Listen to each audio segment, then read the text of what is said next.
আসসালামু আলাইকুম, শুভ সকাল। আলহামদুলিল্লাহ আমরা সবাই ভালো আছি। আল্লাহর রহমতে আপনারাও সকলেই ভালো আছেন। এবং শুক্রবার জুম্মা মোবারক সবাইকে।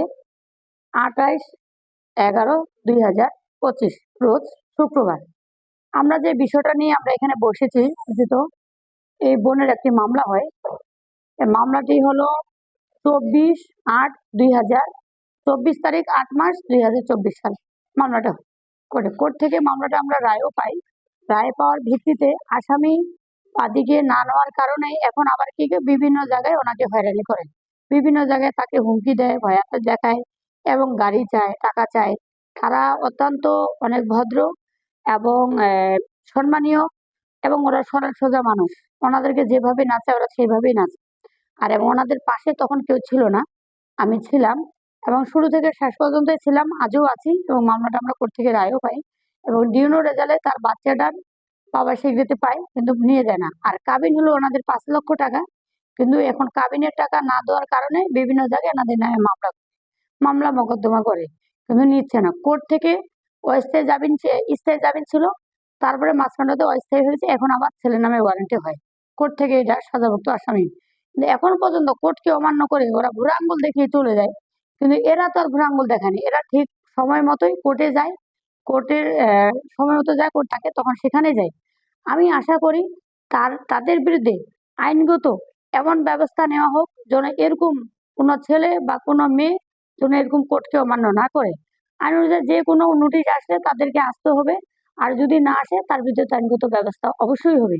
তো আজকে এনারা 5 জন আসামি, 5 জনে উপস্থিত হয়েছে। 4 জন, একজন বাড়িতে আছে, আসতে পারে নাই। তার এরা 4 জনে উপস্থিত আছে। পরবর্তী এদের বিরুদ্ধে যেন কোনো মামলা মোকদ্দমা না হয় বা কোনো ওয়ারেন্টে না হয়, কোনো ইস্যু যেন ওদের বিরুদ্ধে খারাপ না হয়, আমি সেটা আশা করি। এবং শুরু থেকে শেষ পর্যন্ত মামলাটা রিপোর্টার আমি, এবং কোর্ট রিপোর্টার হিসাবে আমি ফাইলিং হিসাবে এনাদের পাশে কাজ করি। এবং সারা বাংলাদেশে আলোচিত সাহসী নারী হিসাবে আমাকে সকলেই চিনে। এবং আমি বেঁচে আছি এবং বর্তমানটাও দেশবাসীর সাথে আমি কথা বলতেছি। সবাই আপনারা এই বোনটার জন্য দোয়া করবেন। এবং উনি আঙ্কেল, উনি আন্টি, উনি ওনার আমার ভাই, উনি বোন, সবাই মিলে ওনাদের জন্য দোয়া করবেন। ওরা যেন কোথাও লাঞ্ছিত না হয় এবং বঞ্চিত না হয়। সুস্থ সাপেক্ষে জন্য স্বামীর ঘরে ফিরে যেতে চায়, পারে। যদি না নেয় তাহলে আইন অনুযায়ী যে মেয়ের কাবিনের টাকা 5 লক্ষ টাকা কাবিন এবং 3 মাস 10 দিনের ভরণ পোষকের টাকা আইন অনুযায়ী সে পায়। এবং বাচ্চাটার বাবদ আমি কোর্টে আবেদন করছি 10,000 টাকা। কোর্ট দিয়েছে 5,000 টাকা। 1 থেকে 10 তারিখের মধ্যে যদি না দেয় তাহলে আইনগত ব্যবস্থা তাদের বিরুদ্ধে নেওয়া হবে। সেটা কিছুই করে না, বাচ্চাটার বয়স 3, এখন পর্যন্ত 10টি টাকা দেয়নি। এবং 1 নম্বর আসামি রাশেদুল ইসলাম, 2 নম্বর হলো হাফিজুল। আগে আসামি দিয়েছি আমরা 5 জন। কোর্ট থেকে পারি পারি ওরা এক এক সম্পর্কে ওরা আত্মীয়, চাচাতো ভাই বোন, এর জন্য কোর্ট থেকে 2 জন আসামিকে রাখছে। এই মামলার আরো আসামি ছিল, পরবর্তী আমরা দিতে চেয়েছি। আহাদুল হোসেন চৌধুরী, কালীগঞ্জ থানার সভাপতি, সাবেক, এবং থানার হলো এলাকা 8 নং ওয়ার্ডের চেয়ারম্যানও সাবেক। এবং তহিদুল ইসলাম, উনি হলো একজন প্রতারিত, এবং হলো উনি হলো ঘটেকেরও কাজ করে, এবং উনি কবিরাজ। আর এর ভিতরে আছে লাল মিয়া জড়িত আসামি। এদের জন্য আমরা ভাগ রেখেছি, দায়িত্ব রেখেছি যে আসামি আরো আছে, যদি পরবর্তী কোনো মামলা করতে হয় তাহলে আমরা দেব। এবং পারিবারিক আদালত থেকে আমরা আরেকটি মামলা দায়ের করি, এই মামলাটাতেও আমরা রায় পাই। এক নারী শিশু মামলাটাও আমরা রায় পেয়েছি, এবং পারিবারিক মামলাটাও আমরা রায় পেয়েছি। ভরণপোষণ এটাও আমরা 3টে মামলায় আমরা রায় পাই। রায় পাওয়ার পরে ওরা না নেওয়ার কারণে ওদের আবার ওয়ারেন্টে হয়। এখন পর্যন্ত ওরা আমাদের সাথে যোগাযোগ করেনি। মাঝখানটায় আমার সাথে যোগাযোগ করে ওরা একটা মোটরসাইকেল আর 5 লক্ষ টাকা আমাদের কাছে দাবি করে। তাই আমাদের স্বার্থ অনুযায়ী যেখানে যদি একটা মেয়েকে যদি আমরা পাঠাই দেই, আমি মেয়ের বাবাকে বলছি 50,000 টাকা দেবেন, আর আমি 10,000 টাকার কাপড়, একটা সেলাই মেশিন আমি রাখছি, যে আমি যে কোনো মামলাগুলো রায় হয় যেগুলো নিয়ে লড়ি তার একটা, যেগুলো আমি কর্মস্থানে একটা দেই। এর আগেও আমি আঙ্কেল দিয়েছে 20,000, আমি দিয়েছি 30,000, 50,000 টাকা আমি চেয়ারম্যানের হাতে বুঝে দিয়ে আসি। এটা হলো আপনার 24/11/2024 সালে, 11 মাস।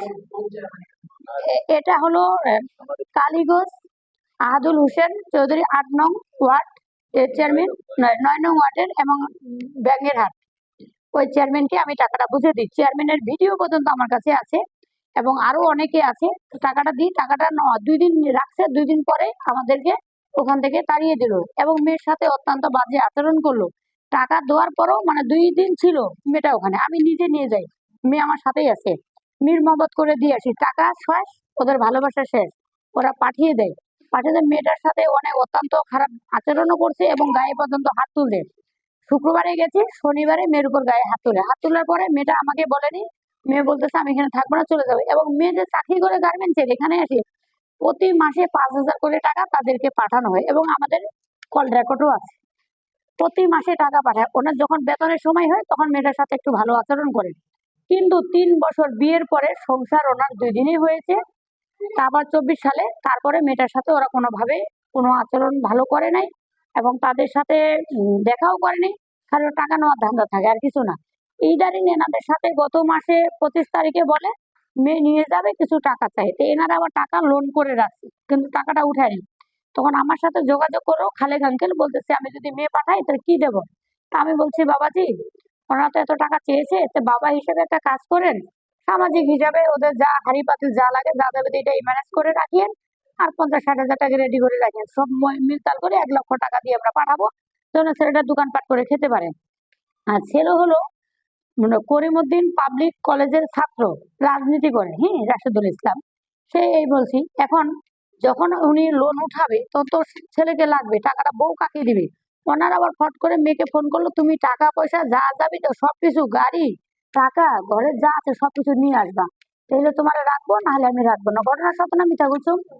তত ওনাকে বলছে, উনি তখন ওনার মা বাবার সাথে শেয়ার না করে আমার সাথে শেয়ার করেন, কয় আপু আমি ভাত খাবো না, আমার কাছে রোজে টাকা পয়সা চাপ দেয় এবং আমি যদি ওখানে যাই তাহলে আমার ভাই দুটাকে মেরে ফেলবে, আমার বাচ্চাকে মেরে ফেলবে। আমার কাছে আমার বাবা, আমার মা, আমার সন্তানই বড়। পৃথিবীতে আমি মা বাবা মরে গেলে মা বাবা পারবো, কিন্তু সন্তান আমি পাবো না। সন্তানের জন্যই আমি এত কিছু করছি আর সন্তানের জন্যই মামলা করেছি। আমি সেখানে যাইতে চাচ্ছি না, আমাকে নিয়ে যাবো, মেরে ফেলবে। বলতেছে তুই যদি আদালতের মাধ্যম থেকে আসিস বন্ড দিয়ে নিয়ে আসবো, কিন্তু তারপরের দিন তোর লাশটা গুম করে দিব এবং ছেলে ঢুকিয়ে দিয়ে তোর একটা বদনাম দেবো। এবং অন্য ছেলে, এখন তো ইফেক্ট ভিডিও বেরিয়েছে, এর ছবি নেওয়ার চেষ্টা করছে, এর ছবি দেয় নাই এবং ভিডিও দেয়নি, অন্য ছেলের সাথে একটা অ্যাড দিয়ে একে বের করে দেবে। এবং ছেলের যে বোন জামাই আছে, বোন জামাই আমাদের সাথে যোগাযোগ করে মেয়েটাকে এখানে পাঠাবে না, আসলে একটা কলঙ্ক দিয়ে বাড়ি থেকে বের করবে। কারণ ওনাদের আগে মামলা রায় পাওয়ার পরে ওনাদের কোর্টে তো অসম্মান হয়ে গেছে, এই জন্য ওরা মেয়েকে নিবে না, আর মেয়েও এখন যেতে চাচ্ছে না।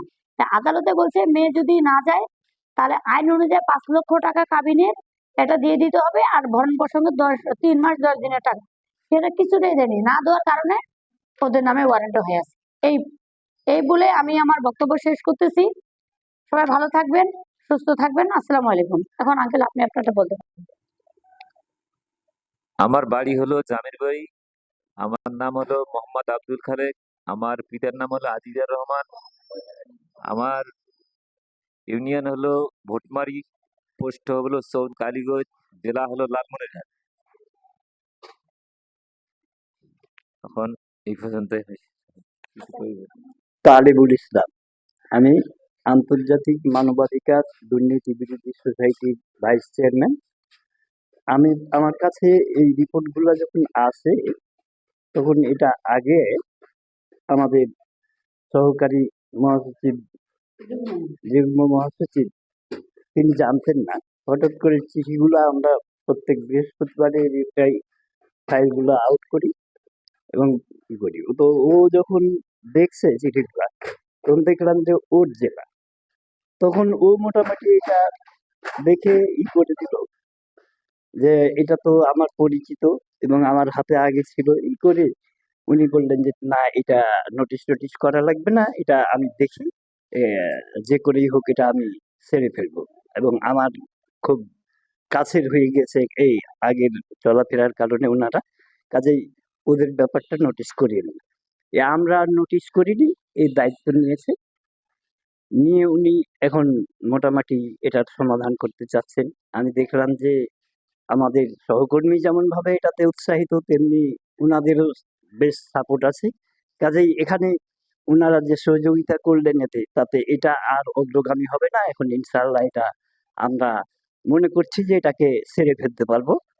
আপনারা যারা আমাদের এই ভিডিও দেখছেন তাদের সকলের কাছে আমাদের এটুকুই অনুরোধ থাকবে যে আপনারাও আল্লাহ রাব্বুল আলামিনের কাছে দোয়া করবেন যে এই মেয়েটার ভবিষ্যৎ যেন ভালো হয় এবং তিনি যাতে শান্তিতে অন্তত থাকতে পারেন। এরকম কত অসহায় মেয়ে তো আছে। তো এখানে যখন আমাদের হাত পড়েছে তখন এর জন্য আমরা একটা দোয়া চাচ্ছি সবার কাছেই, সবার জন্যই দোয়া চাচ্ছি, কিন্তু বিশেষত এখানে আমরা বলতে পারছি সামনে আছে দেখে। তো এর জন্য দোয়া করবেন সে যেন শান্তিতে থাকতে পারে এবং এসব হয়রানি মুক্ত হয়ে জীবনযাপন করতে পারে। আপনারা সবাই দোয়া করেন, আমরাও দোয়া করছি। আপনাদের জন্য শুভকামনা, এদের জন্য শুভকামনা। আসসালামু আলাইকুম, আমার নাম আকি খান। আন্তর্জাতিক সোসাইটি বিরোধী মানবাধিকারের আমি যুগ্ম মহাসচিব এবং আমার পাশে যে বসে আছে ভাইস চেয়ারম্যান এবং আমি ক্রাইম রিপোর্টারও। এই কাজগুলো নিয়ে করাতে অত্যন্ত কোনো জায়গায় শত্রু হয়, কোনো জায়গায় বন্ধু হয়, আমার জীবনেরও নিশ্চয়তা নেই। তারপরে জীবন মরণ আল্লাহর হাতে, সকলের দোয়া আছে এবং মা বাবার ভালোবাসা আছে, আল্লাহর মেহেরবানি আছে। নিয়ে এই কাজগুলো নিয়ে আমি লড়ি, যেন সকলে দোয়া করবেন আমি যেন আরো ভালো ভালো কাজ করতে পারি, অসহায় মানুষের পাশে থাকতে পারি। সবার জন্য শুভকামনা রইলো। যদি আমি কিছু ভুল ত্রুটি করে থাকি সবাই ক্ষমা দৃষ্টি দিয়ে দেখবেন। সবার জন্য শুভকামনা রইলো। আসসালামু আলাইকুম।